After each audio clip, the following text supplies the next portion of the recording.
What do you think about Walz's descriptions of his military career?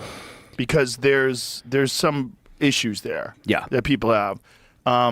I don't know if he flat out ever said that he served in Afghanistan, but he certainly didn't dissuade people from saying that he was when they were saying he didn't correct them.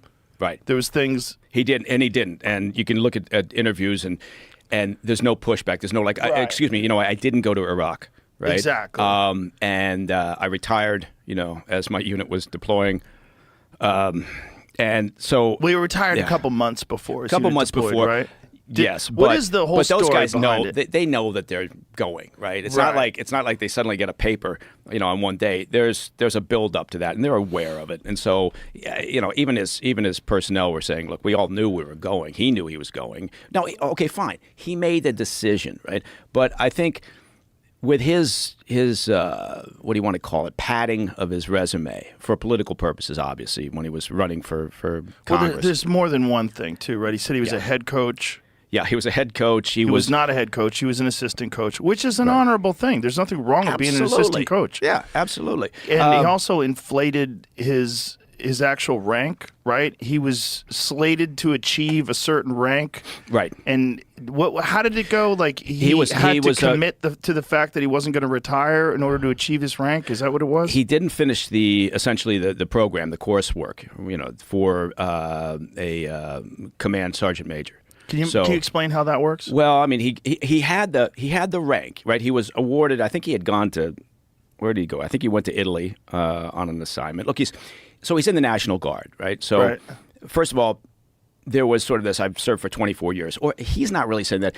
His supporters and the people on the Democratic side say, well, he served for 24 years. Yes, he did, okay? But it's the National Guard. And that doesn't mean, I'm not disrespecting at all anyone who serves in the National Guard. It's a very honorable thing to do.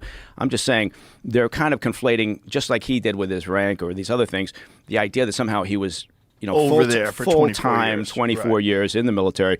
And he was working as a school teacher, as you pointed out, he was working as a coach. Look, the guy could be who knows? He could be a great guy. I'm just saying that there were statistics that said upwards of 70+% of people have padded their CVs.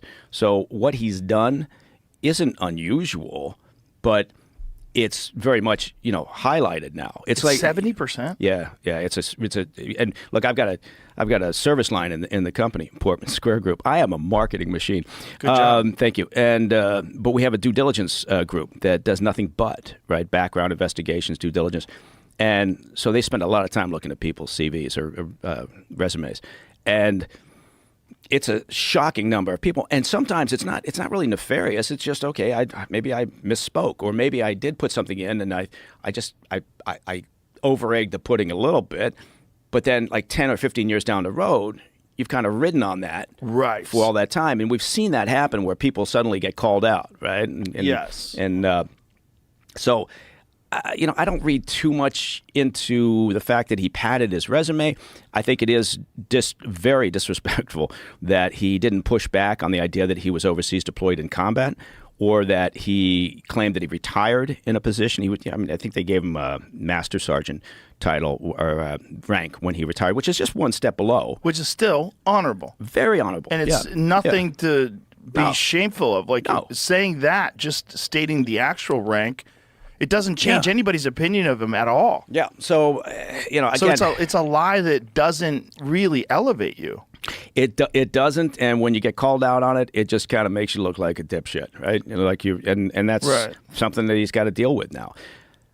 But he did once say, he was talking about assault rifles. Air quotes, assault rifles for the gun nuts out there. I get it. I'm on your side. But he said,